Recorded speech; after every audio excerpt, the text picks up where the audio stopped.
পানি যে পর্যন্ত নামবো ওই পর্যন্ত থাকবোই। মানে কতক্ষণ লাগে সাধারণত আপনার এলাকায়? 2-1 ঘন্টা তো লাগবেই। গ্যান্ডারিয়া থেকে রাস্তার রেলের ওই পারে গেলাম, ওইখানে অনেক দূর হাঁটি, একটা রিক্সা অটো নিলাম, অটোটা দোলাই খেলা আসি এখানে বন্ধ হয়ে গেল, নারিন্দা আসি, ওইখান থেকে এই পানি দিয়ে হাঁটি আসি। এই আমগো গুডান মুডান সব ভরা, পানি অনেক। আর বৃষ্টি না হইলে কোনো পানি থাকে না।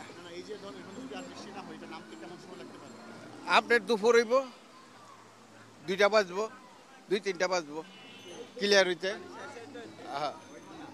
আচ্ছা কয়টা? সন্ধ্যা। এই যে রাস্তাটা ব্যবহার করতে গিয়ে যে ভাঙাচোরা অবস্থা তৈরি হয়েছে, সেটি আর এই 2 বছরের মধ্যে কখনোই মেরামত করা হয়নি, যার ফলে আস্তে আস্তে আস্তে আস্তে এখানে নানান জায়গায় কুয়ার মতো গর্ত তৈরি হয়েছে। দেখেন তো ভাই কি অবস্থা দেশের, এই যে রাস্তাঘাটের কি অবস্থা, কিভাবে পানি কিরকম চলাফেরা করতে কষ্ট হইতেছে দেখেন তো। আর কি এগুলো তো বলা লাগে না। আসা যায় না, রিক্সা নিয়ে আসা যায় না, রিক্সা নিয়ে আসা যায় না, রিক্সাতে গাড়ি যাইতেছে, গাড়ির ভিতরে পানি উঠতে যায়, পাবলিক চলাফেরা করতে কষ্ট, আমাকেও চলাফেরা করতে কষ্ট। আপনার তো রিক্সা তো মনে হয় মেশিনের রিক্সা, তারপরে পারছেন না? না, মেশিনের রিক্সাতে পারা যাচ্ছে না, যে গাড়ি যাইতেছে প্যাকের ভিতরে। আপনার যে অবস্থা, মানে আমরা গাড়ি নিয়ে আসতে পারি না, মোটরের সমস্যা হয়ে যায়, অনেক কষ্ট হয়ে যেতেছে আমাদের, মানে চলাচল করতে অনেক কষ্ট। যেমন এখানে বা দয়াগঞ্জের দিকে অনেক কষ্ট হইতেছে আমাদের।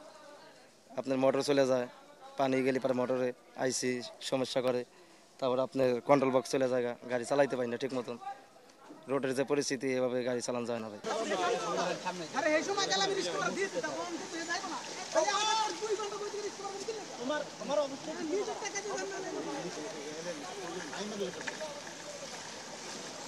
একটা দাঁড়ান তো, একটা রিক্সা আসতেছে, দাঁড়ান না একটু, একটা সেকেন্ড দাঁড়ান, একটা শর্ট